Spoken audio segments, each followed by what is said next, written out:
Ayan po, by this time po, may I invite everyone to stand up. At sa gabi pong ito ay sisimulan na natin ang ating gawain. At sa oras na ito, ang bawat isa sa atin ay gawing handa yung ating mga puso at isip para sa pag-focus natin sa paghahanap natin or pagdulong natin ng presence ng ating Panginoon. And sa gabi ito, huwag tayong pumayag na nandito lang tayo nakatayo na parang sinasabi lang natin yung mga awitin na ito. Kasi kapatid, lahat tayo dito tinawag para makapagpuri sa ating Panginoon. Kaya gamitin mo yung boses na meron ka para umawit sa Kanya. Gamitin mo mismo yung puso mo para maghanap sa Kanyang presensya. At itong mga kanta na ito, gamitin mo ito para isang panalangin mo na rin para sa ating Panginoon.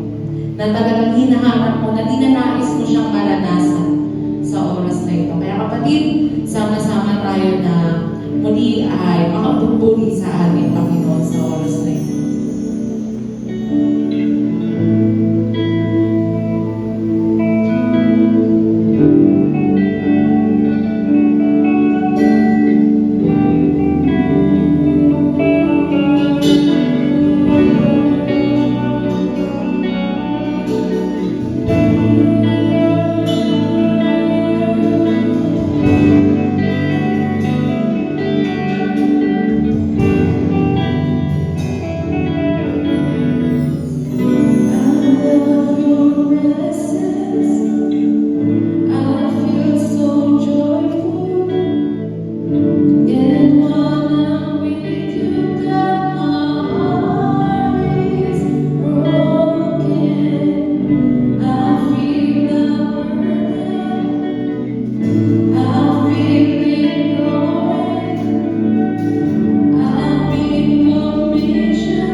We ask for fire to consume this nation.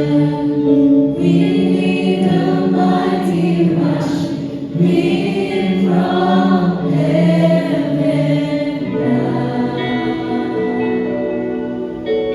Show us your glory.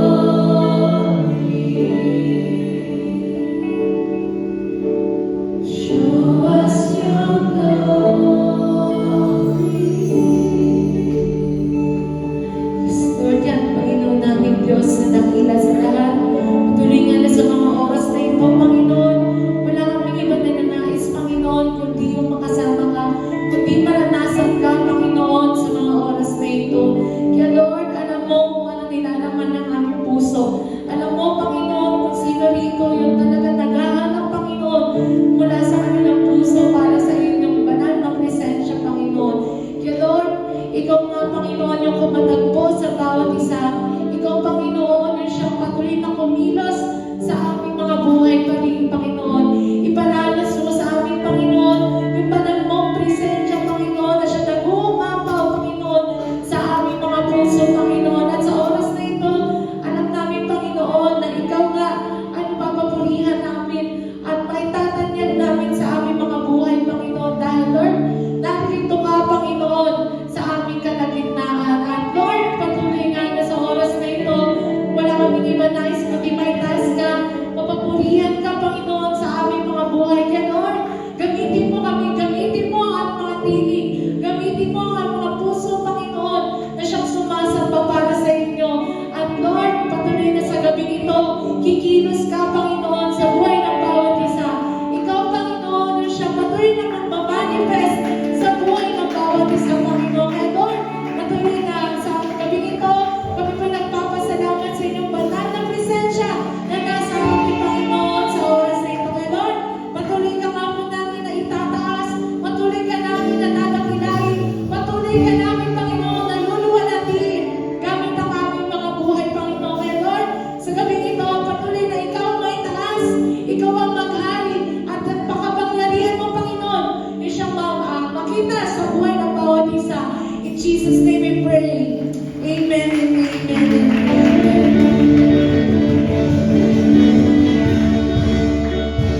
So, ayan, kapatid, patuloy sa oras na ito ay inaanyahan ko muna yung bawat isa na, di ba, kung mapapansin nyo, may mga upuan sa harap nyo, sa likod nyo, and alam ko, minsan nakakahadlang yan para makapagpuri tayo sa ating Panginoon. Kaya sige kapatid, igilid natin ang lahat ng ating mga upuan. Ayan, para malaya tayo na makakakilos sa pagpupuri sa ating Panginoon. Sige po, tulong-tulong po tayo, igilid po natin yung hindi po natin mababangga. Ayan. Maraming salamat po. At ayan, sige po, pakigilid po.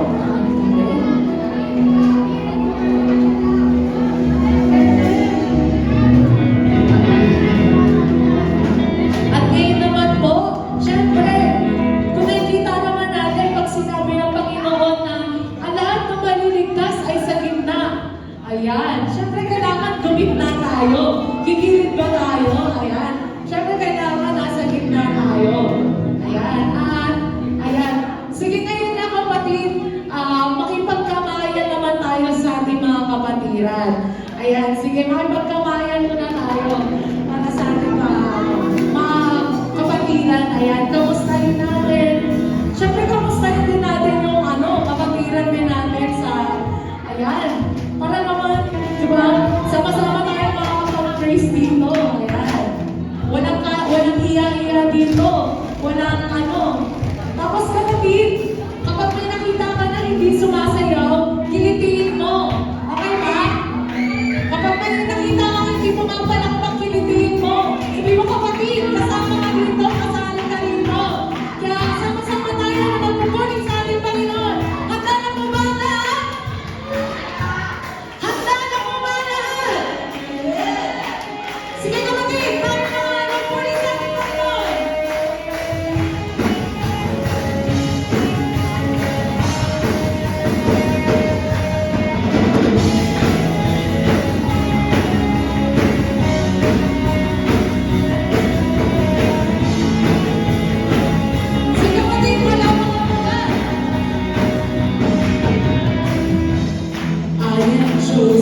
and I am free. I am living for eternity.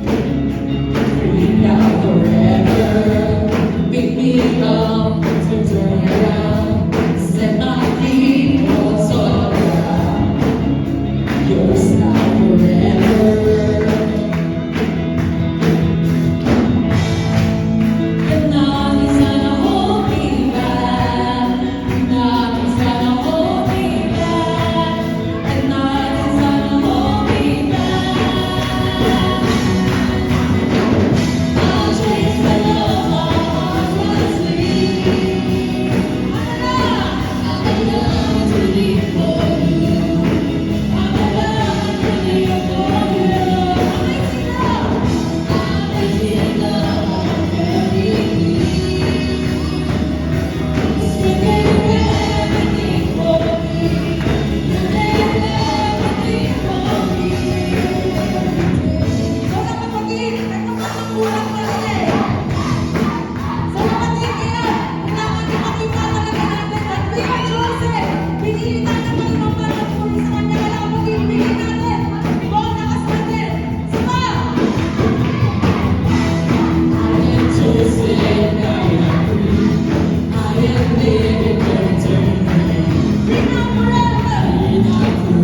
Ayan po, sige po.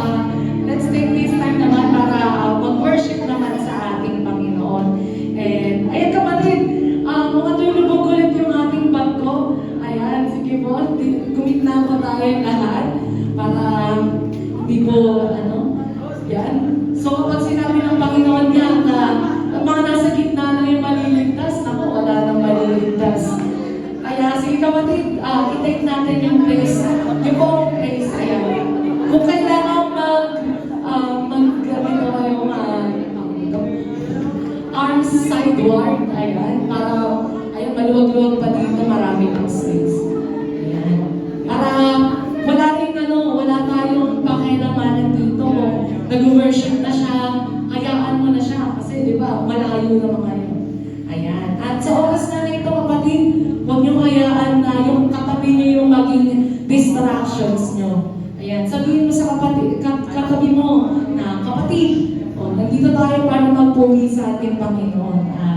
Kailangan natin mag-focus sa Kanya. Ayan, at sa oras na ito, ay patuloy nga na ihandog natin ang awitin na ito para sa ating Panginoon. At sabihin natin ito sa Kanya na mula sa ating puso mismo.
isang bigyan natin na here's my life, Lord.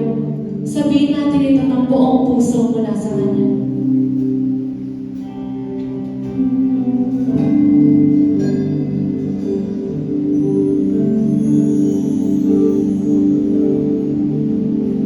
Creating me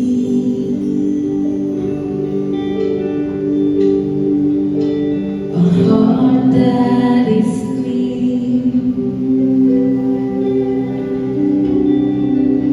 'cause I want to be who you want me to be.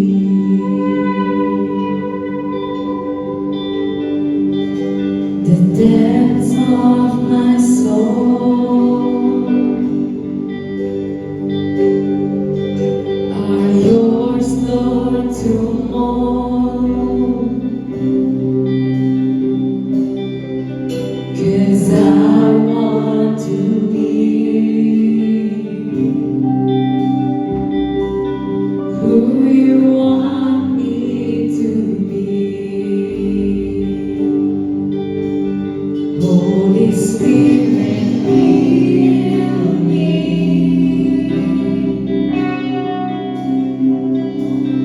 Overwhelm me. Let's ask the Holy Spirit. Holy Spirit, use me.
ito ay kumilos ka, Panginoon. Kaya Lord, patuloy na sa gabing ito, na ang aming mga awitin, Panginoon, ay nakarating sa inyo, Panginoon. Na ang mga awitin ito ay nag-iisang mabangong samyo, Panginoon, sa inyo. At patuloy nga na sa gabing ito, Lord, ay ikaw ang patuloy na kumilos sa bawat isa, Panginoon, sa bawat salitang aming maririnig sa gabing ito, ay siyang aming maipamuhay, Panginoon, para sa paglakad namin, Panginoon, na naayon sa inyong kagustuhan ko. At bilang isang kabataan, Panginoon, kami mismo, Panginoon, makita sa amin mismo that this generation, Panginoon, is the generation that you have chosen, Panginoon. And this generation ay ang mga kabataan, Panginoon, na pinili mo, Panginoon, upang magamit, Panginoon, sa ikanalawang na inyong kaharian dito, Panginoon. Kaya Lord, patuloy nga na gamitin mo kami, mightily and effectively. Gamitin mo kami, Panginoon, in what ways you want us to be, Panginoon. At ikaw lamang siya, Panginoon, na siya aming madakila, ang aming mapupulihan, ang aming may taas, at ang aming may tanya sa lahat ng aming ginagawa, Panginoon. Kaya Panginoon, patuloy nga na sa iyo lamang po namin inihahandog na lahat ng aming papuri at pagsamba. Sa iyo lamang, Panginoon Jesus. Amen and amen and amen. Hallelujah.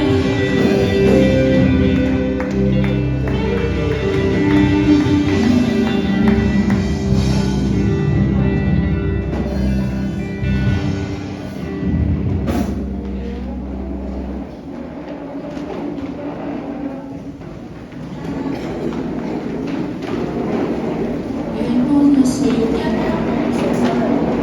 Take your seat. Nasa iyo na.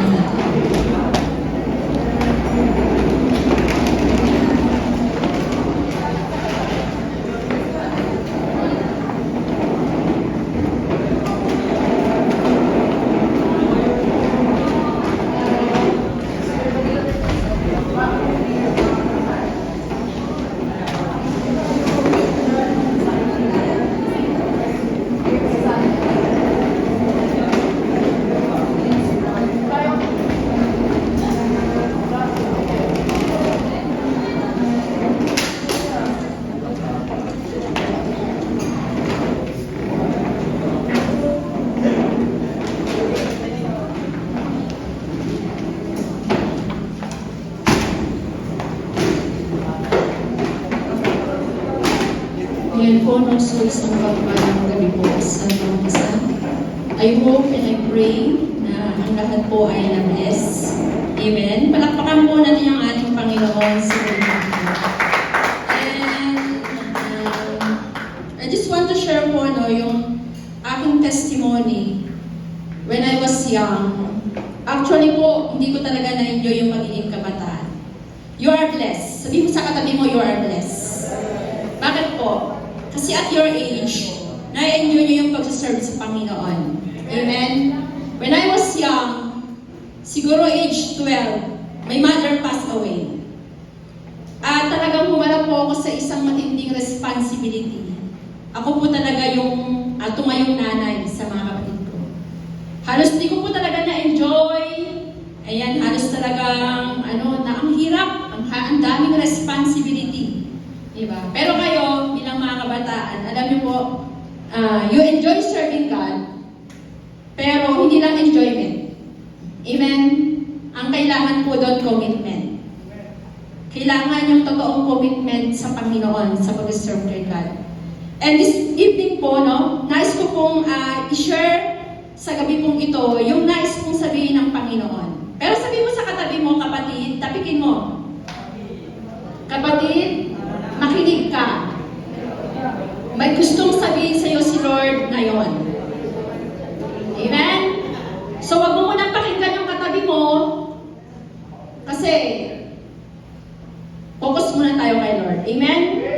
So, please turn off po yung inyong mga cellphone. Mamaya po, pag pinakita po kung nag-ano ng cellphone mo, tatawagin kita kung magpe-preach po dito sa harapan. Okay po, no? So tayo po ay manalangin. Again, Panginoon, maraming salamat sa gabi pong ito. As we have our BFY Worship Night, ang pinaka-main purpose kung bakit po kami sumasamba ay dahil sa iyo.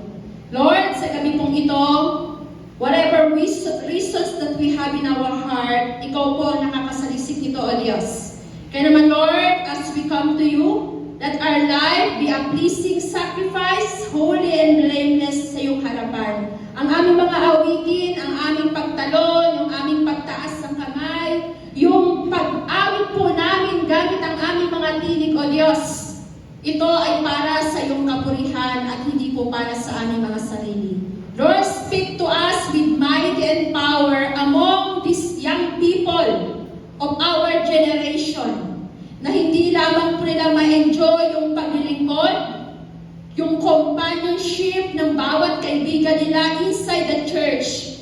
Pero for the main reason why we are serving you is because we are committed to our one Lord and Savior, Jesus Christ.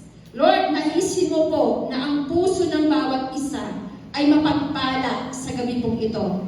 Hindi po magsisiuwian sila mamaya na hindi mo pinagpala ang kanilang mga puso sa gabi pong ito. Lord, ikaw po ang mahayag, maluwalhati, at maparangalan, Panginoon. And this is our prayer in Jesus' name. Amen and amen and amen. So, pakiulit nga po sa katabi mo, kapatid. Makinig ka. May sasabihin si Lord sa'yo. Okay po, no? Kasi baka mamaya sa umpisa lang tayo makikinig, pero in the end po, wala na. So, yung title po ng message na ihahayag ni Lord sa gabi pong ito is yung tinatawag po na total commitment. Kapag sinabing total commitment po, sabihin po natin total commitment. Ang ibig pong sabihin ito, ang buhay natin nakalaan lamang sa Diyos. At wala na pong iba. Amen? When you are consistent, you are also committed. Pero kung hindi ka consistent, okay po, no? Ibig sabihin po, nawawala yung commitment mo. Tandaan po natin, your commitment shouldn't change your... Ano bang pangyayari sa buhay mo? Hindi mababago yung commitment mo sa Lord. Amen? Ano man yung mangyari sa buhay mo, hindi mababago yung commitment mo sa Lord. Okay po, no? Kailangan consistent tayo sa commitment natin kay God. Kung kayo po naka-witness, sino po yung sumama dito ng pastoral ordination po namin na nakaraan ni Pastora Jen? Sino po yung sumama ng nakaraan ng mga young people? Nakita niyo po, no, kung paano po itinalaga kami bilang mga pastor. Makita niyo po kung paano yung mga pastor itinalaga po yung kanilang sarili, kanino po? Sa Diyos. Na ang ibig sabihin po, binibigay po namin yung aming buong sarili kanino? Sa Diyos. At ipinapaubaya po namin sa Diyos yung aming buhay bilang pagtahak namin sa pagpapastor.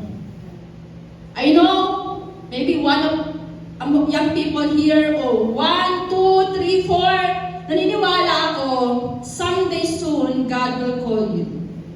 Amen? Hindi ko man po alam, pero ang Diyos ang nakakaalam. Amen? Ang total commitment po ay nagpapakita ng pagmamahal mo kanino? Sa Diyos. Kapag sinabi mong mahal mo ang Diyos, hindi lamang po yun sa salita. Kaya naalala niyo po yung story ni Peter in John chapter 21, nang nagpakita po ang Panginoong Jesucristo sa kanila, sa mga disciples, kinulit po ng Panginoon si Peter, Peter, do you love me? 3 times po niya tinanong yun, Peter, do you love me? Peter, do you love me? Sabi ni Peter, yes, Lord, you know I love you. Pero iyon, isang verbal confession lang. Sa salita lang. Tandaan po natin, yung pagmamahal mo sa Diyos, hindi lamang po sa salita, kundi saan din po sa gawa. Bakit po? Because commitment is a lifetime relationship and loyalty with God. Sabihin mo sa katabi mo, loyalty. Loyalty. Okay po, no? Tandaan po natin, those who are firmly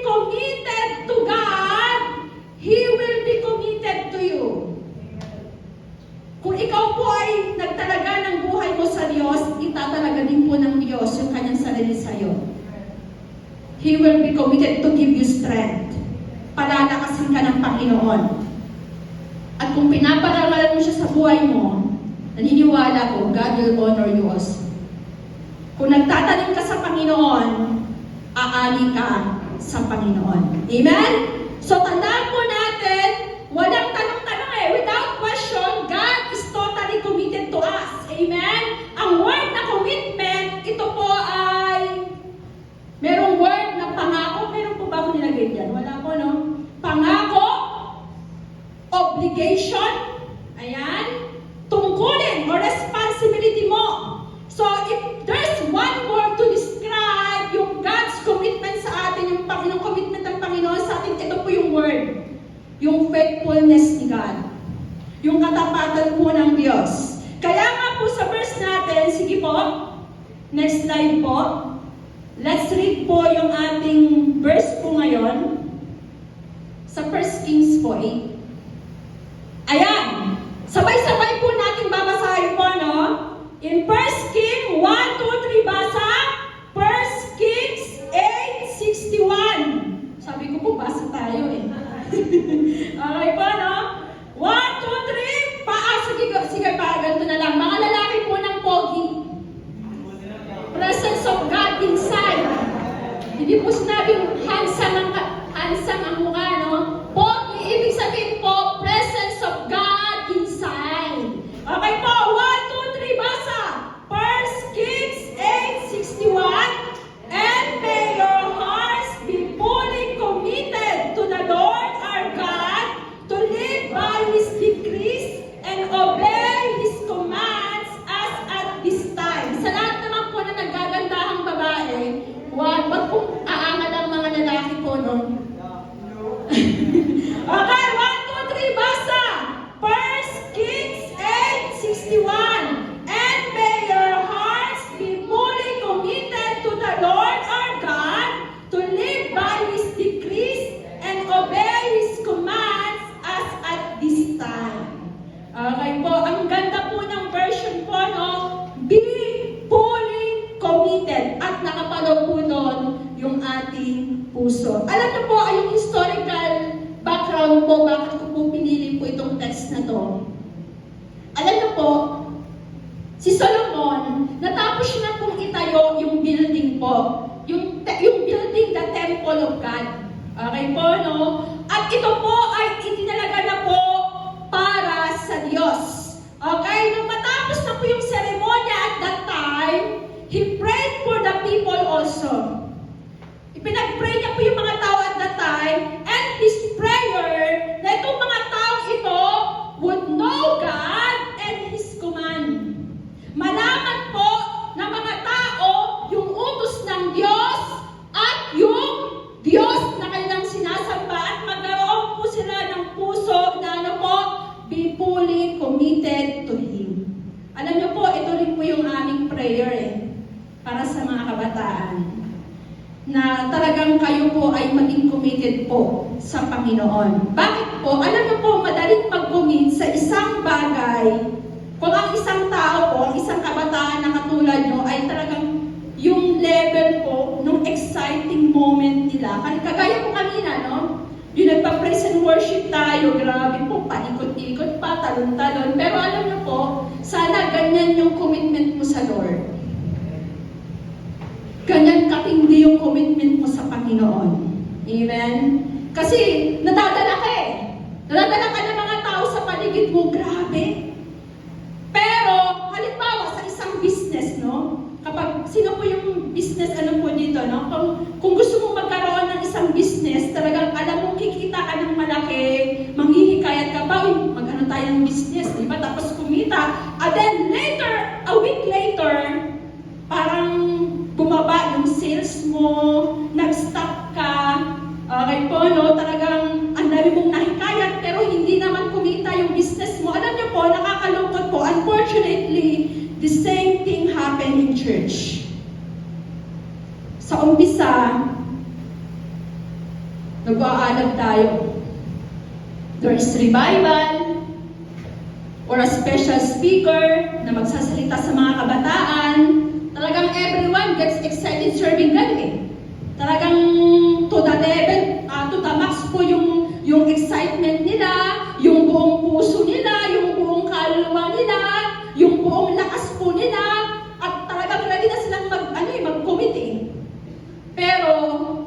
Later a week.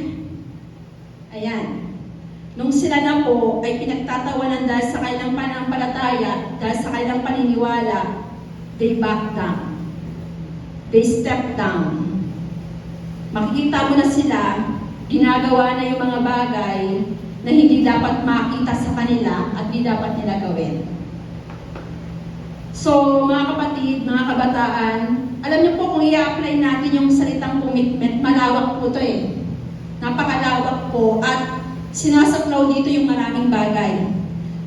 Kapag ikaw po'y nag-commit sa Panginoon, kailangan mo ng faith in God. Kailangan mo yung takot sa Diyos. Kailangan mo yung paglilingkod sa Diyos. Kailangan mo yung pagmamahal sa Diyos. Kailangan mo yung pagsunod sa Diyos. Ang dami. Kailangan yung pakikinig sa Diyos. At kailangan pinupursu mo si God sa buhay mo. Amen. Tandaan po natin, ang imbitasyon po ng Panginoon, magkaroon siya ng panghabang buhay na kaugnayan sa iyo. A long and lasting relationship. Yun po ang gusto ng Panginoon. Hindi po tayo pwedeng maging Kristiyano kung hindi tayo papasok sa panghabang buhay na relasyon sa Panginoon. Grabe po, no? Hindi daw tayo pwedeng maging Kristiyano kung hindi tayo ready pumasok saan? Sa panghabang buhay na relasyon sa Panginoon. Bakit po? Sabi po dyan, commitment to God leads or result to commitment to His church. Ayan. So, ibig sabihin pala, kung ikaw ay committed kay God, nagdadala ito sa'yo para magkaroon ka ng commitment sa church. Always remember, you cannot separate God and the church. Hindi mo pwedeng paghiwalayin ng Diyos at ang church. Bakit po? Because the church is the body of Christ. Ikaw po yun. Sabihin mo sa katabi mo, ikaw yung church, kapatid. You are the body of Christ. So if you are committed to Christ, who is God, kung ikaw po'y nakatalaga kay Kristo na mismong Diyos, ibig sabihin po, it follows that you should be committed to the church. Yung katawan po niya. Kasi siya yung ulo eh. Okay po, no? If you say you are committed to God, kung sinasabi mo committed ako kay God, pero hindi ka naman committed sa church, sabi mo sa katabi mo, you are a liar. Diba? Sinungaling. Sinasabi mo committed ka kay God, pero hindi ka naman committed sa church. No! Tandaan po natin, naniniwala ako, your commitment to your local church begins with the understanding na ikaw ay pagmamay-ari ni Jesus. Sabi sa kanta, I belong to you. Amen? And sabi po niya, I will build my church.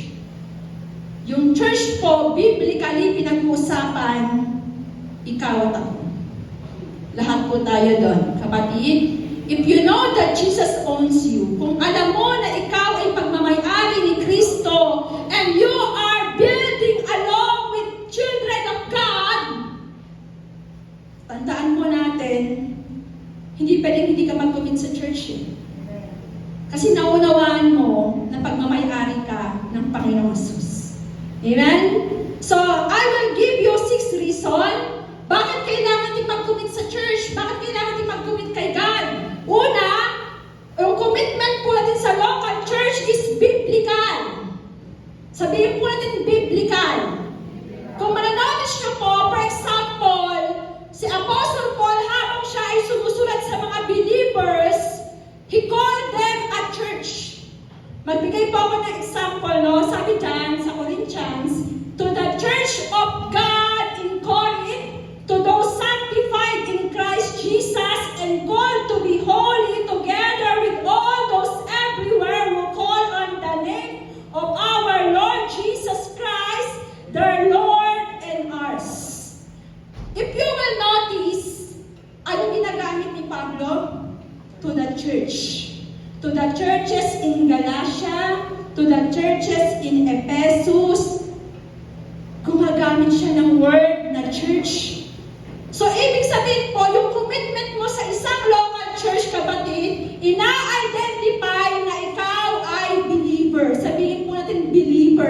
favor.